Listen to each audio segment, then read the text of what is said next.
नालासोपाऱ्यात social मीडियावरील एका किरकोळ वादाचे पर्यवसान थेट हत्येत झाल्याची धक्कादायक घटना उघडकीस आली.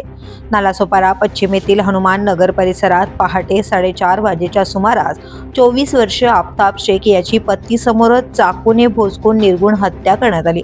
मिळालेल्या माहितीनुसार व्हॉट्सअप डीपीवरून हा वाद सुरू झाला होता.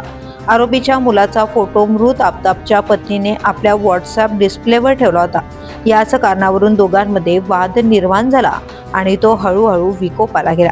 पत्नीच्या आरोपानुसार 2 पुरुष आणि 3 महिलांनी मिळून आफताबवर सपासप वार केले. पहाटेच्या सुमारास झालेल्या या हल्ल्यात आफताब रक्ताच्या थारोळ्यात कोसळला. या घटनेची माहिती मिळताच पोलिसांनी घटनास्थळी धाव घेत मुख्य आरोपी मेहंदी हसन शेख वय 25 वर्ष याला ताब्यात घेतलाय. इतर संशयितांचा शोध सुरू असून प्रकरणाचा अधिक तपास सुरू आहे.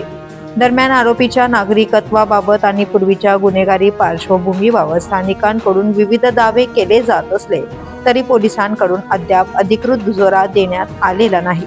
या घटनेमुळे परिसरात भीती आणि संतापाचे वातावरण आहे. The police news bureau, Nalasopara.